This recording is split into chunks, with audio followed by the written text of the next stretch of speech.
तो दोस्तों आज क्लास 10 केमिस्ट्री की हम बात करते हैं सेकंड चैप्टर की। अम्ल, क्षार तथा लवण, एसिड, बेस एंड सॉल्ट। पहली हेडिंग है अम्ल। एसिड किसे कहते हैं? वे पदार्थ जो स्वाद में क्या होते हैं या स्वाद में खट्टे होते हैं, जो नीले लिटमस पेपर को लाल कर देते हैं, उन्हें कहते हैं अम्ल।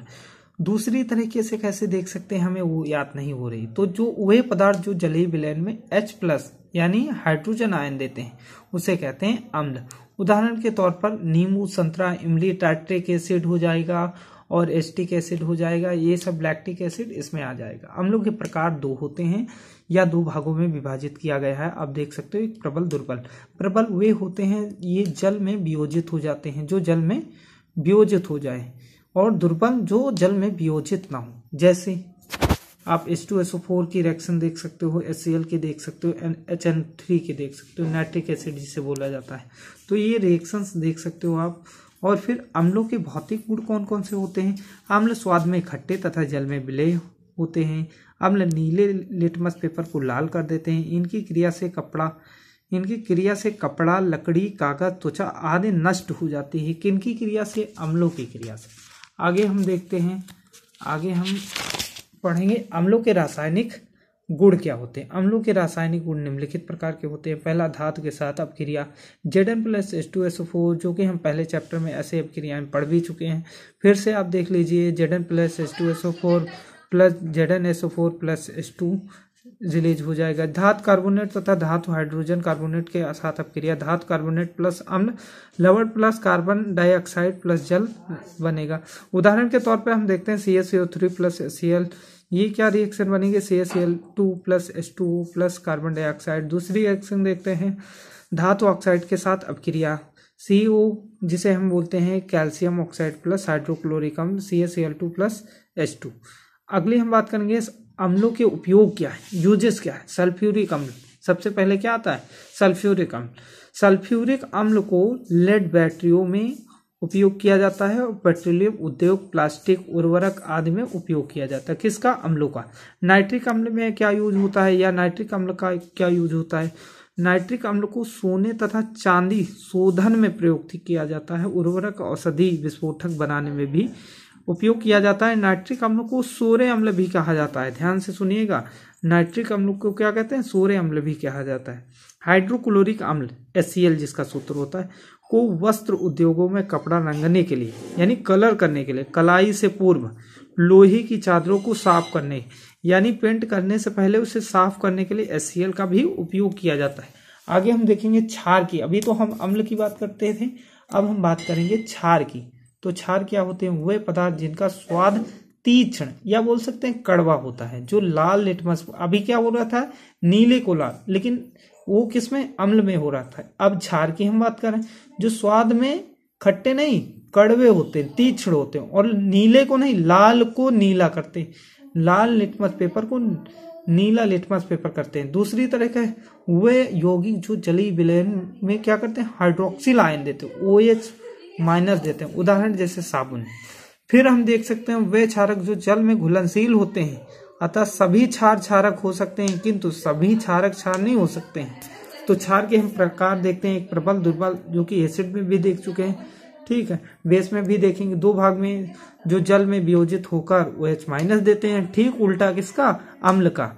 दुर्बल में क्या होता है? जो जल में वियोजित नहीं होते हैं, तो उसे क्या कहते हैं? दुर्बल। क्षारकों के भौतिक गुण क्या होते हैं? जल में विलेय तथा स्वाद में तीखे और कड़वे होते हैं। क्षारक लाल लिटमस पेपर को नीला कर देते हैं। क्षारक स्पर्श करने पर, छूने पर साबुन के समान एकदम दिखाई देते हैं। आप ये चीज देख सकते हो। अगली हम बात करेंगे क्षारकों के रासायनिक गुण क्या क्या होते हैं। क्षारकों के रासायनिक गुण निम्नलिखित धातु के साथ क्रिया करते हैं। क्षारक प्लस धातु, गिब्स, लवण प्लस हाइड्रोजन गैस। फिर आप अधात्विक ऑक्साइड के साथ अपक्रिया देखें। क्षारक प्लस अधातु ऑक्साइड, गिब्स, लवण प्लस जल बनता है। क्षारकों के उपयोग क्या क्या हो सकते हैं? एल्युमिनियम हाइड्रोक्साइड का उपयोग वस्त्र तथा एंटा एसिड जिसे कहते हैं प्रति अम्ल बनाने में। सोडियम हाइड्रोक्साइड का उपयोग साबुन तथा धावन सोडा बनाने में भी प्रयोग करते हैं। अम्ल तथा क्षारक के बीच अपक्रियाएं कौन कौन सी होती? अम्ल क्षारकों से क्रिया करके उनके प्रभाव को नष्ट कर देते हैं तथा लवण व जल का निर्माण करते हैं। लवण व जल बनने की यह क्रिया उदासीनीकरण भी कहलाती है। अम्ल प्लस क्षार लवण प्लस जल बनता है। उदाहरण के तौर पे आप देख सकते हो हाइड्रोक्लोरिक अम्ल NaOH, जिसे सोडियम हाइड्रोक्साइड भी बोलते हैं। गिब्स रिएक्शन क्या बनेगी, ये बनेगी Na के साथ Cl होगा, जिसे कहते हैं सोडियम क्लोराइड, प्लस आप देख सकते हो OH बचा हुआ है और हाइड्रोक्लोरिक HCl में क्या H बचा हुआ। तो आप डबल जब HH होते हैं तो इससे H2 लिखते हैं और एक ऑक्सीजन बचा हुआ है उसमें H2O हो जाएगा, जल का सूत्र हो जाएगा। अब हम बात करेंगे इंडिकेटर की। सूचक क्या होते हैं? सूचक की बात करते हैं वे पदार्थ जिनका उपयोग किसी अनुमापन में उदासीन बिंदु या अंतिम बिंदु को निर्धारित करने के लिए किया जाता है, उसे सूचक। दूसरी तरह से देख सकते हैं अम्ल क्षारक। अम्ल या अम्ल क्षार सूचक वे पदार्थ होते हैं जिनका अम्लीय विलयन में एक रंग तथा क्षारीय विलयन में दूसरा रंग होता है। तो ये क्या होते हैं? सूचक होते हैं। सूचक निम्नलिखित प्रकार के, एक प्राकृतिक होता है, एक संश्लेषित होता है। ठीक है, तो पहले हम प्राकृतिक की बात करते हैं। वे सूचक जो प्रकृति में पाए जाने वाले पौधों में पाए, यानी प्राकृतिक उन्हें कहते हैं जो पौधों में पाए जाते हैं। कौन? सूचक। ठीक है, उदाहरण हल्दी, लिटमस, लाल पत्ता गोभी। अब देख लीजिए टेबल हमने बनाया है, टेबल को देख लीजिए एक बार। सूचक अम्लीय माध्यम, क्षारीय माध्यम। हल्दी क्या है? अगर अम्लीय में होगी तो पीला रंग देगी और क्षारीय माध्यम में लाल भूरा। लिटमस होगा अम्लीय में देखेंगे तो लाल और क्षारीय में नीला। लाल पत्ता गोभी का रस अगर देखेंगे तो अम्लीय में लाल होगा और क्षारीय में कैसा होता है? हरा होता है। संश्लेषित सूचक देखिए, प्रयोगशाला में निर्मित सूचक संश्लेषित जो प्रयोगशाला में बनता है उसे क्या कहते हैं? संश्लेषित सूचक। उदाहरण के तौर पे इसमें देख सकते हैं, उदाहरण फिनोप्थिलीन, मेथिल ऑरेंज आदि होता है। सूचक के तौर पे हम बात करेंगे अम्लीय और क्षारीय, और इसमें उदासीन की भी बात करेंगे। फिनोप्थिलीन अम्लीय में अगर होगा तो कलरलेस होगा, जिसे कहते हैं रंगहीन। क्षारीय में गुलाबी होता है और उदासीन में रंगहीन कलरलेस होता है। अब इसमें बात करते हैं अम्लीय और उदासीन में दोनों में कलरलेस होता है, लेकिन क्षारीय में गुलाबी पिंक कलर देता है। कौन? फिनोप्थिलीन इंडिकेटर सूचक जो होता है। मेथिल ऑरेंज में अम्लीय में लाल, क्षारीय में पीला, लेकिन उदासीन में ऑरेंज कलर देता है। अगली हम बात करते हैं पीएच परिसर। पीएच परिसर क्या होता है? रेंज। क्या? रेंज। किसी अम्ल क्षारक सूचक के रंग में परिवर्तन किसी निश्चित पीएच पर न होकर एक निश्चित सीमा में होता है, उसे कहते हैं पीएच के साथ सूचकों के रंग में परिवर्तन। अब पीएच के साथ सूचकों में परिवर्तन क्या क्या होता है टेबल के तौर पे हम समझेंगे। देखिए एक तरफ लिखा है सूचक, फिर लिखा है पीएच परास, फिर क्या है? रंग। अब रंग में ही अम्ल विलयन और क्षार विलयन। सबसे पहले हम जानते हैं मेथिल ऑयल, जो कि पीएच परास होता है 3.1 से लगाकर 4.1 तक की, और इसमें लिटमस का जो पीएच होता है 5.0 से 8.0 तक। फिनोप्थिलीन 8.3 से 10.0 तक की। और मेथिल अगर कलर देखेंगे अम्लीय विलयन में और क्षारीय में, अम्लीय में लाल और क्षार में पीला। लिटमस में जो आपका पीएच देख चुके थे 5.0 से 8.0, और इसमें अम्लीय में रंग कैसा था, कलर कैसा था? लाल था, क्षारीय में नीला था। फिनोप्थिलीन 8.3 से 10.0 रंगहीन, किसमें? अम्लीय में, और क्षारीय में गुलाबी। पीएच मान वैल्यू क्या क्या होती है किसी विलयन? पीएच मान की वैल्यू यानी वैल्यू की डिफिनीशन क्या होती है? किसी विलयन में उपस्थित हाइड्रोजन आयन सांद्रता की ऋणात्मक लघु गुणक को उस विलयन का पीएच मान कहते हैं। अब पीएच मान की ये तो डेफिनेशन हो गई, इसका भी भैया देख लीजिए। PH equal to -log10 H plus equal to log10 1/H+। ये क्या हो गया? सूत्र हो गया H प्लस ग्राम आयनों का मोल बटे लीटर में सांद्रण होता है। अब अगली बात करेंगे, इसी में शुद्ध जल में हाइड्रोजन आयनों का सांद्रण कितना होता है? तो 1 गुणे 10⁻⁻7 मोल प्रति लीटर होती। पीएच मान निम्नलिखित प्रकार के होते हैं। कौन कौन से? विलयन, फिर पीएच मान, हेडिंग पढ़ी है विलयन पीएच मान। तो पहले हम जानते हैं तन HCl का पीएच 0 होता है, नींबू का 2.5 होता है, वॉशिंग सोडा का 9.0 होता है, मृदु पेय का कितना होता है? 6.0 होता है। टूथपेस्ट जो मंजन होता है सुबह सुबह किया जाता है उसका क्या होता है? 8.0 होता है। विलयन पीएच मान फिर जानते हैं अमाशय रस, स्टमक जूस का कितना होता है? 1.4 होता है। और सिरके का कितना होता है? सिरके का 4.0 होता है। मिल्क ऑफ मैग्नीशिया 10.5 होता है। दूध का कितना होता है 6.5 यानी 6.5। बेकिंग सोडा 8.5 यानी 8.5।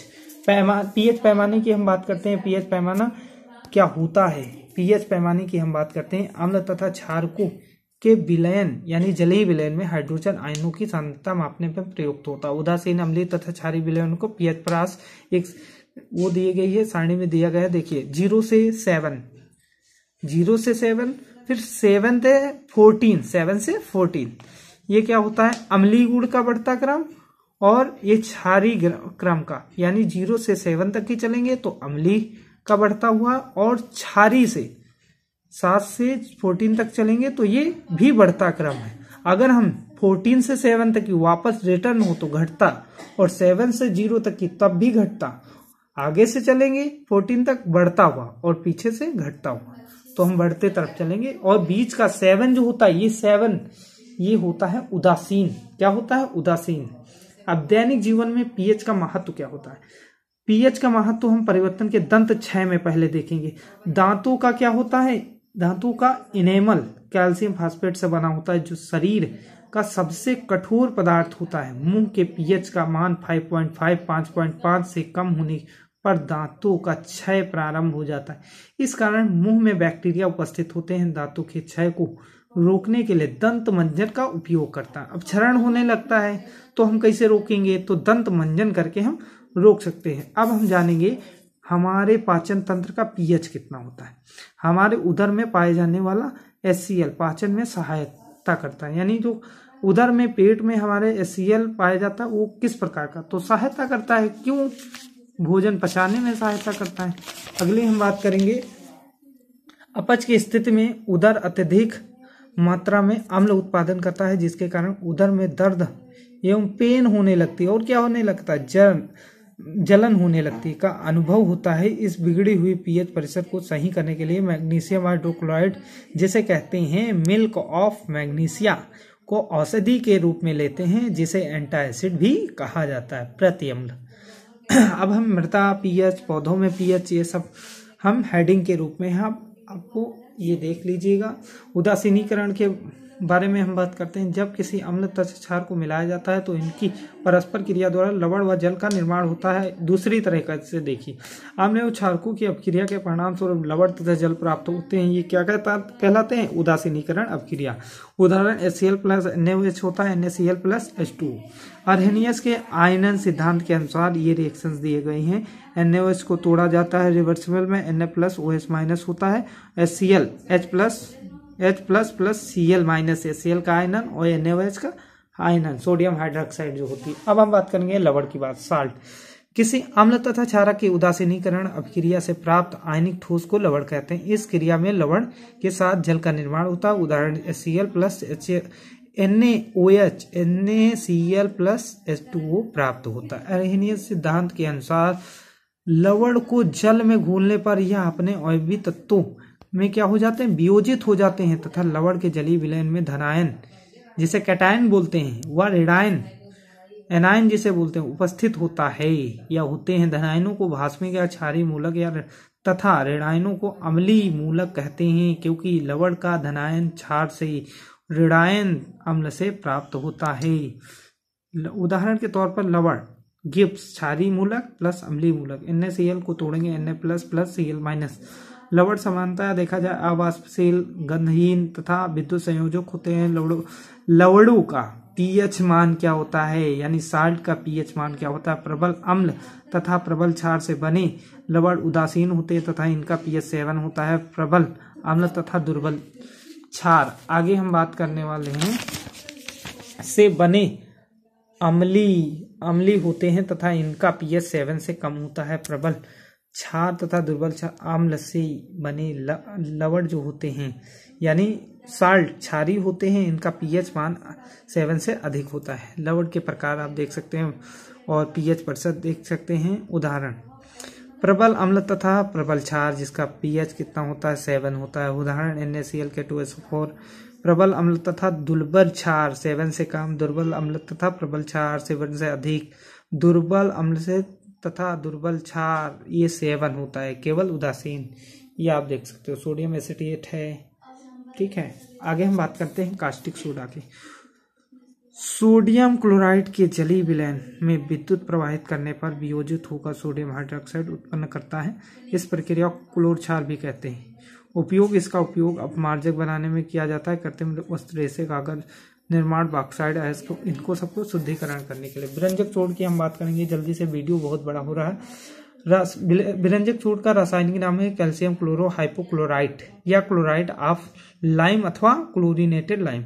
रासायनिक नाम विरंजक चूर्ण होता है, ब्लीचिंग पाउडर भी बोलते हैं। अणुसूत्र NaClO होता है, अणुसूत्र 127 होता है। वास्तव में विरंजक चूर्ण दो यौगिक को कैल्शियम हाइपोक्लोराइड Cl का होल ट्वाइस तथा क्षारकी कैल्शियम क्लोराइड, ये आप देख सकते हो। निर्माण विधि दी है विरंजक चूर्ण की का निर्माण शुष्क बुझे चूने एवं ये सब आप देख सकते हो। भौतिक गुण, यह हल्के पीले रंग का होता है। कैसा होता है? हल्के पीले। इसका जलीय विलयन दुधिया होता है, दूध की तरह। क्लोरीन की गंध, दूध ही नहीं होता, दुधिया रंग का कलर होता है। ठीक है, इसमें क्लोरीन की गंध आती है, जल में अल्प विलय होता है, यानी जल्दी ही घुलनशील होता है। आप देखिए रासायनिक गुण देख सकते हो, गर्भ जल से क्रिया करता है तो बनाता है। ऊष्मा का प्रभाव आप देख सकते हो, और ऊष्मा का प्रभाव आप देखते हो CaOCl2 रिएक्शन क्या बनेगी, गर्म करेंगे CaCl2 प्लस O2। ठीक, उत्प्रेरकी अपघटन, कार्बन डाइऑक्साइड तथा तनु अम्लों से क्रिया, विरंजक क्रिया देख सकते हो। ऑक्सीकरण गुण, उपयोग देख सकते हो। उपयोग जूट, लकड़ी आदि रंग उड़ाने में किया जाता है। जीवाणुनाशक के रूप में क्लोरोफॉर्म के निर्माण में ऊन को सिकुड़ने के लिए उपयोग किया जाता है। आगे हम बात करने वाला एक टॉपिक और है, बात करने वाले हैं